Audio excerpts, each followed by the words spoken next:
Greetings, traveller from beyond the internet. I am Lily. I offer you an accord. Cross the fog to the lands between, to stand before the Elden Ring. Oh yes, tarnished are we. Come to the platforms between for the gender analysis, Of course you have. No shame in it.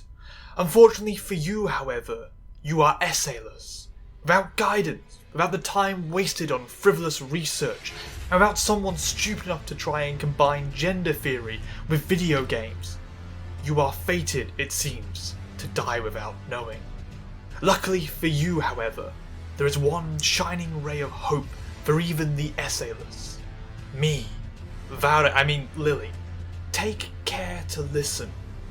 But in all seriousness, in this video I promise I will be doing my absolute best to make this as complete a deep dive into Elden Ring and the idea of gender as physically possible, and I hope that by the end of this I maybe have a few of you people nodding your heads and going, oh, okay, yeah, that sort of see how that works. I guess that makes some sense, right? That adds up to me. That's the dream anyways. So, obviously, what we're going to be talking about is Elden Ring. If you haven't got that by now, I don't know how you would have got that by now. It's in the title. I just did a massive bit about it. Come on, people. Work with me here. And this video is going to feature massive spoilers. Just the biggest spoilers for almost all the essential elements of the entire game, so don't get pissy at me in the comments if I ruin the story for you. I am giving you an out right now, so you cannot get mad. Go and play it. Or, I guess, if you can't afford it because it's quite expensive, go and watch someone else play it. I don't know what else to offer you. Or piracy. Being a pirate is a wretched thing. As to my experience here, I have cleared through Elden Ring 2 times now, one as a fun little original run, and the other as a much more serious me trying to do every single storyline imaginable and all areas and bosses. And something of interest that I noted after that huge amount of time wasted on this game, that has only been lightly touched upon once in a previous From Software game, is how the idea of gender is much more malleable and presented in an interesting light/manner when it comes to this video game.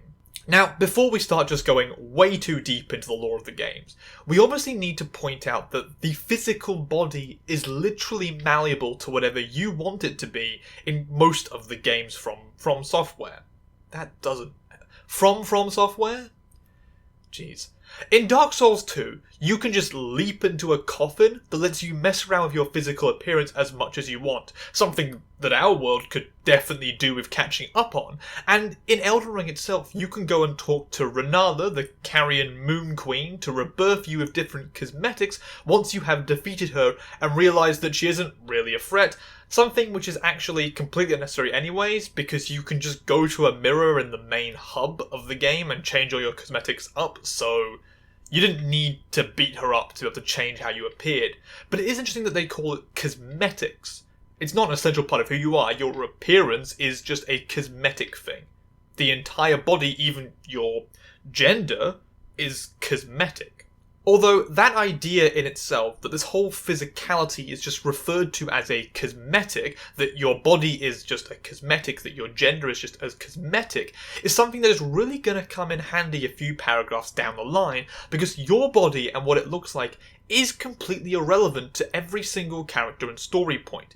The only thing that matters is that you are a foul tarnished in search of the Elden Ring, emboldened by the flame of ambition. That is the one true gender across every From Software game when you make your own character. You are the chosen undead, the bearer of the curse, the Ashen One. But that's enough about character titles. We now need to talk about some gods. Very well, let us both learn together. Heresy is not native to the world. It is but a contrivance. See, so the obvious thing that you can point to here is going to be Gwendolyn from the very first Dark Souls game, and how they were born as a male but raised as a female due to the fact that he or she, it's kind of really vague on what exactly is the correct term to use here, because it's not really specified in the game itself as such, and they kind of don't really go deep into exactly which one is the right one.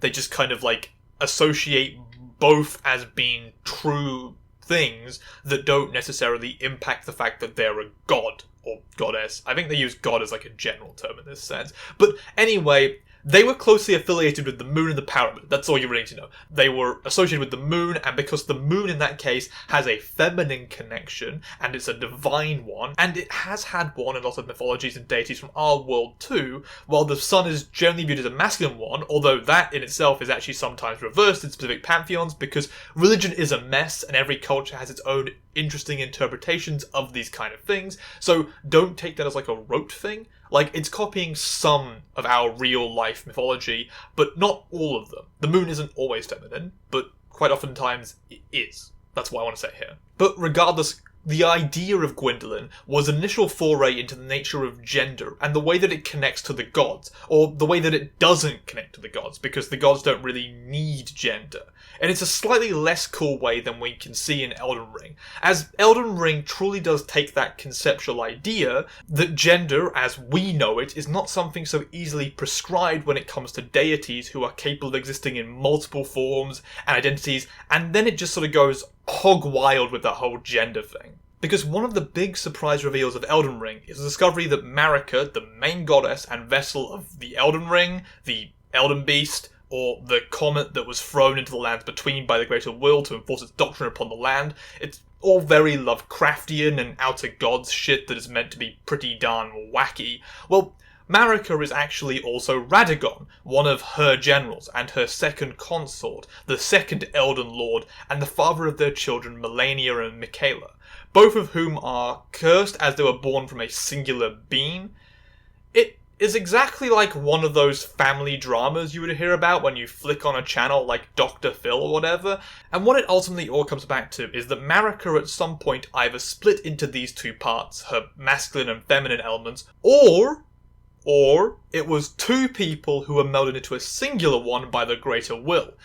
Unfortunately, this is Elden Ring, which means a lot of it is left up to audience interpretation, a powerful tool for letting people theorycraft whatever the hell they want, like me right now. Now, I would say that I generally lean more towards the idea that Marika and Radagon have always been the same person, and it was just that her/him being a god allows them to manifest that in a more physical way.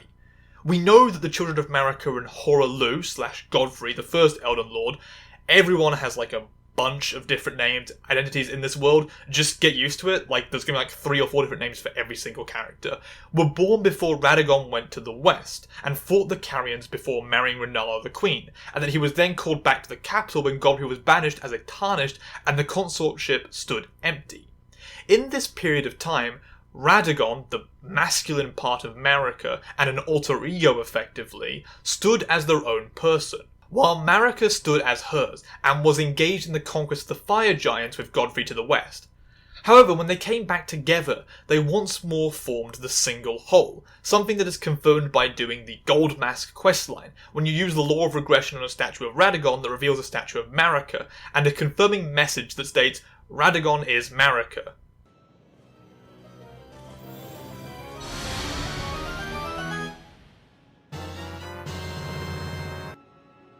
I mean, it's nice of From Software to literally give us a clear confirmation of something, but unfortunately, it's also not that simple. The greater context around all of this being a little bit complicated. But how do I make this trans, or how do I make this gendery, you might be asking? I've studied a lot of lore dumping, but not much trans dumping yet. Nope, trans dumping cannot become a thing. I tried it, it doesn't work. Trans dumping, it just doesn't sound good at all. We need another word for whatever the hell that is. Because this whole concept that Marika is Radagon, and the way in which a singular deity can have both gendered forms within them, who represent different forms of that one person, having their own desires and wants, is just a reflection of the complexity of gender within regular people as well. Now, later on, I do want to talk about how gender is basically irrelevant to the Lands Between, and I have a lot of evidence towards that point, but as it stands with Marika/Radagon, the gendered split they represent is both something that is directly lifted from a lot of mythology. Almost every culture's mythology has deities who transforms bodies and gender on a whim and adopt various aspects, something that if one wanted to, they could say is linked to an understanding of gender and transgender identity within those ancient cultures, as many of them have long-standing cultural traditions and roles that are explicitly linked to trans individuals. And also its own separate thing though. In Elden Ring, Marika and Radagon, I can safely say, are not trans characters. But they're not cis either.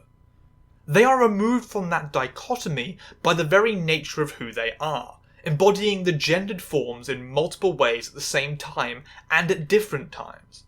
Attempting to instruct a gender upon gods or demigods is a ridiculous thing to do. They can be whatever they want to be.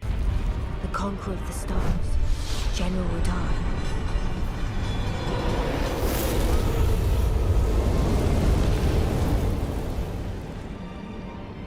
And the blade of Mikkel and Melania the Seventh. Another character in Elden Ring that we see fulfill this kind of vague gender role in certain regards is that of Michaela, and the connection to both Mohg and Saint Trina. See, Michaela is a male character, insofar as one can think of any god as a male character, who is stuck forever cursed to be young due to that whole coupling of Radagon and Marika that we mentioned earlier on, and is a possible Empyrean due to that. So they were kidnapped by Mohg so that he could try and load Michaela up with blood and become his consort when he ascended to godhood under the auspices of his outer deity, the Formless Mother. While the term mother is used there, most outer gods are also considered to not really be gendered, as they are impossibly complex creatures that embody whole entire concepts outside of the scope of our understanding. It's Lovecraft. I mean, the whole point of outer Lovecraftian gods is that we as mortals cannot understand them or cannot recognize how they feel or how they think, that we try and apply our own ideas to them in a flawed and inaccurate way. Like, think trying to call Cthulhu a man, and you might get what we are sort of looking at here. But regardless, we see that this consortship doesn't depend on any kind of sexual or gender-based roles. It really is more of something by which one defines themselves in a relation to two other powers. Let us go together.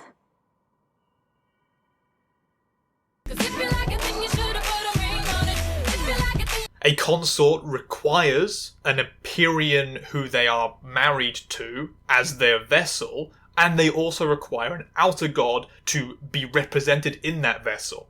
That's it. There's no real gender required in that role at all. And beyond this, we also have a discussion around Saint Trina, a character who it is theorized is the same as Michaela, as both are heavily associated with slumber and sleep, and the torch of Saint Trina makes it clear that Saint Trina is often only seen in child form, as those carvings show them in their adult form, which is denoted as unusual. Saint Trina is described as possibly being a young, comely girl, or a young boy by the sword of Saint Trina, and the Furthest Cookbook lists the demigod as a her that captivates others, something that is also true of Michaela, who is unnaturally convincing and created the bewitching branches in the game.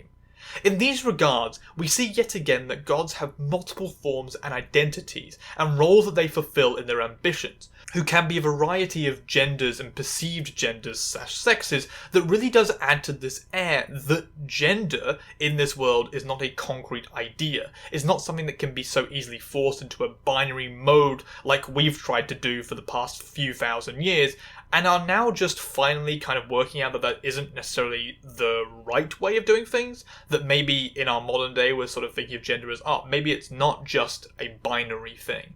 Maybe that's just a way of thinking that we've been prescribed to for so long, but maybe that doesn't make it the true. Maybe the truth of gender is that it is a social interpretation that is really dependent upon the people that view it and think about it. That ultimately speaking, it doesn't really mean anything aside from what we as people assign to it.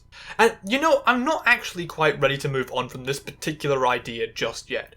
Because this idea of mythology and folklore being full of these gender-breaking concepts is a really common one, and it's really common in the kind of stories that Elden Ring and From Software always seem to take inspiration from. I'm talking stuff like Norse and Greek and Celtic and Germanic, all of which heavily feature gods transforming themselves into other bodies and other gender roles when they feel the need to fill that. Like Loki and their constant insistence to either dress up as a woman or transform into a woman or transform into a mare so they can sleep with a horse and give birth to Odin's own magical Mount Sleipnir, or... Geez, that is one of those kind of statements where you say it and you're like... Did I just describe a god turning into a female horse to get fucked by a male horse so they can give birth to the mount of their dad? Because Norse mythology is a lot. Still, we could be less conspicuous. Brother, you look ravishing.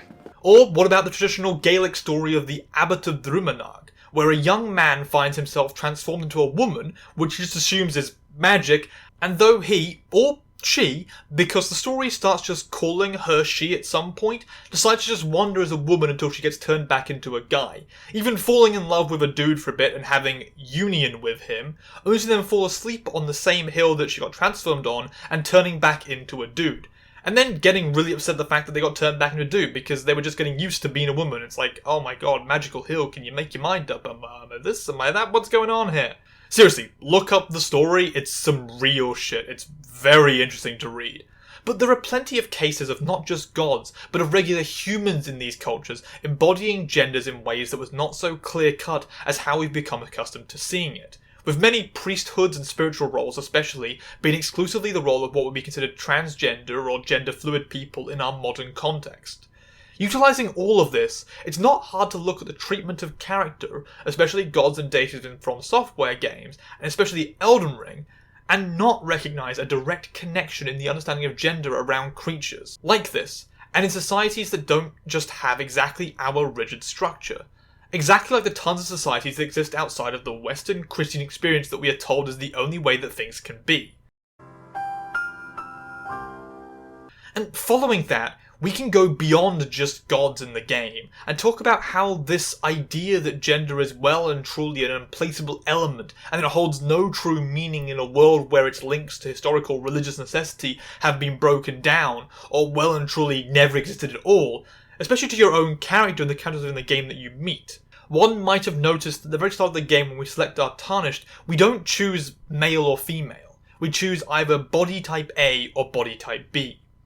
There is no gender listed for either of them. We're allowed to prescribe that as we want as an audience, but as far as the lore of the actual world goes, it doesn't explicitly state one for any of them. You can embody whatever traits you want and claim whatever gender you want, because it's all pretty irrelevant in a world where the only ambition is that you become the Elden Lord, and the new consort for Marika to continue on the rule of the Greater Will. Or maybe you help Thea to rebirth Godwyn the Golden as a child that is literally a rune, the Mending Rune of the Death Prince, a child that is born from her sleeping near the living corpse of Godwyn, and then you beat the shit out of a dragon lich to get it.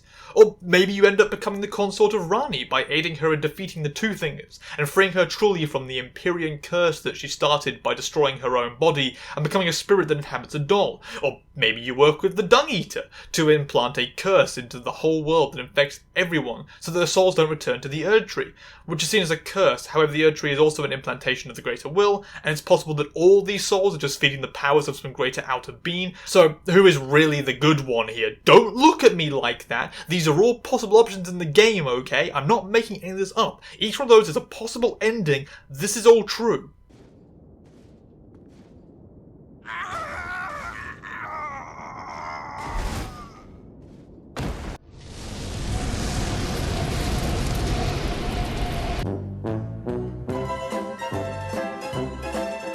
In the context of all of this, your gender is literally irrelevant. In fact, everyone's gender is irrelevant. Nobody particularly cares about it when it comes to consortship or interactions with other characters, and their own genders seem to be pretty much pointless as well. Now, none of this is explicitly trans. It's just not explicitly cis either. It is in some way gender abolitionist if we viewed it from our own perspectives, but if we view it from the perspective of the game itself, it's just that gender essentialism was never really there in the first place. From the very top with Marika/Radagon, all the way to the very bottom with you, the foul tarnished. People have bodies, and they have identities and desires and wills, but gender is something that nobody really thinks or cares about. And this non-gender essentialism idea is, while not trans, something that's heavily linked with trans identities, because a lot of people who are trans, especially those who are non-binary or gender fluid, want this kind of dismantlement of the importance of gender. This removal of gender is something that's heavily enforced by an overarching system, and a move for it towards more a personal revelation situation, where each person is in control of their own gender, but nobody else's. Elden Ring offers us kind of a look at that sort of world. The very gods follow whatever gender roles they want, and the various creatures/people of the lands between mimic that in kind. There are plenty of examples within the game of characters who do not necessarily match these sort of gender identities, as what we think of them as, just as much as there are those who do fall into the general categories that we assign them with. Sometimes, what we see is people having norms forced upon them by the desires of another character, such as with the Orbanorics, whose form identities are all crafted for them, as they are created peoples, with the Orbanoric women looking like this, and the other Orbanorics of the game looking like this. And I'm not going to claim these are the Orbanoric men, because we have no confirmation of such a thing. And maybe they don't really have men or women at all, in the traditional biological sense that we have been instructed to understand it as, because there is no such focus on all this kind of breeding, especially for people who, are made. They're crafted by the people. They're not born into the world in the way that we think of it as. Honestly, we don't really know a lot of things in the Elden Ring universes are born. Some of them seem obvious, but other times people are created in a far less sexual sense than we are used to interpreting. Blythe, the badass wolfman, is a crafted shadow by the Two Fingers and the Greater Will to serve an Empyrean. There were no wolf-head people having sex to make him, I think, and there could be plenty more like that. Or we can consider the story of Rhea, or should I say Zoria, who is a snake lady that is born by the grace of a king, according to her and Lady Tanith, who she calls Mother, though Tanith is in fact only her adopted mother, and we find her serpent amnion that she came from with no real indication that there were any multiple partners to this birth except for that of Lord Rykard the Blasphemous, who has been devoured by the god-devouring snake to become this giant snake god thing. He's all about devouring. There's a lot of devouring in his storyline. It's all about, devouring the gods together. Sorry, I'm contractually obliged to have to do that at least once. She mentions that she was created not by this grace of a king, but by some hideous ritual when you confront her on this, and she is really sad about it. Poor snake lady, she needs some help. I was an unwanted child, born not of grace, but of a hideous ritual, something that can never be accepted. Not by men, nor serpents. She's just the cutest thing, to be honest. But it seems possible that both of these are true. There was a hideous ritual involving the god-devouring serpent, who is also a graced king, as Lord Rykard is a demigod child of Radagon, and a king according to Tanith. And in the concepts of all this, when this is how children are created, gender does really take a whole backseat, because the whole everything is a messy mess of roles and functions that don't really allow for the strict gendered understanding of it that we so often cling to. I'll admit, this has all been quite a derailing mess as well, something that is so hard not to do when you start looking into the lore of a complex and mysterious world like Elden Ring for just even a little bit. And I am hoping that all this illustrates how, when one thinks deeper about this, one finds that there are no certainties of anything when it comes to gender or sexuality, stuff that we consider to be so concrete and rigid in our own world. In this fantastical world, those concepts have well and truly become very much detached from a demanded connection to roles, to visual appearances, to specific biological features, to even churches and religious organisations. Ultimately, there is only one thing anyone cares about, and that is that there needs to be a god, ruling in the place of some outer power, and that god needs a consort to rule. That's it. Everything else doesn't matter. That is the only thing that is of any relevance at all, and it has no connections to sexuality, to gender, to roles, to identity outside of those specific ones. And some people might take issue with this. Some people may very strongly want to reinsert the gender norms they are comfortable with back into this world, even if doing so completely misses the point of why they are not there in the first place, because there's no real reason for them to be. There is no long-standing cultural history and context to enforce that, no 2,000 years of Western Christian culture telling us that those binary norms should and should not be, and rather than reflecting on how that world's differences to our own is something that could be critically understood and thought about, these people desperately try to cling to the safety bubble that they've found formed around them, by making a mod that lets them choose male or female gender at the start. It's irrelevant, dudes, that they don't gender you in the game at all. It's an utterly pointless thing to do. Why do you care? But this is honestly nothing new. People struggle to deal with and understand the slight changes and pushes in the gender norms that we're dealing with. I imagine that trying to think about an entire massive system that doesn't have any necessary close connection to what we have existed with could be quite alarming and difficult to get through. But that doesn't mean that we shouldn't at least try to see the world through that, and think about that kind of fantasy creation. So, as we're nearing the 30-minute mark, you might be asking, what was the point of this whole video? What were we doing here? Did I actually succeed at making a trans argument for Elden Ring? And the answer is, like Radagon America, both yes and no. I could not make a trans argument for the game, because there isn't one. But there also is not a cis argument either. I mean, it's a magical world full of outer gods influencing everything that clearly has very loose grasps on gender, if any at all. The only real rule is that a god which represents the will of one of those outer beings can be any gender, and they need a consort who will be Elden Lord who can also be any gender. And that, in itself, is a very fascinating thing to think about, because recognising and seeing those different treatments of concepts that we just accept as ironclad in our world gives us the space and the push to think more critically about what we participate in as a generally ignorant state. This is something that a lot of trans people do already think about because they have to go through that outside view of gender to accept who they are, and fictional worlds that encourage cis people to accept vastly different concepts can possibly do the same thing. In that regards, I think there is an air of trans identity to Elden Ring, in the way that it hopefully encourages consideration of gender as an idea. Oh, I also forgot to mention the strongest point in my favour for making this Elden Ring trans as fuck. Your character is actually trans, and always has been. That's a fact. I don't know what to tell you. I don't make the rules here. Go blame George R.R. Martin. He wrote that. I'm saying it, and here is a picture of words saying it too, so that's gotta be right? That's as true as people saying that your character is cis, so gotcha. Okay, well that video is done, and I think I said a lot of words while making my case for something trans something, and at the very least I got to a conclusion that I kinda liked, so that's all that really matters. If you think you got what I was saying, or just also liked the words that I was saying, even if they didn't make any sense, then consider giving this a like, share, or subscribe. If you have some disagreements or strongly worded opinions against what I said, then that's great. It's a From Software game. They are very open to audience interpretation, and I would love to hear those in the comments. You can also comment if you just want to say nice words. I appreciate that too. Nice words are always good. Other than that, if you want to give to my Patreon, please feel free to check out the link in the bio and aid in my continuing attempt to bring the trans agenda to every single piece of pop culture I can find. With all that out of the way, thank you for watching, and I hope you have a great day.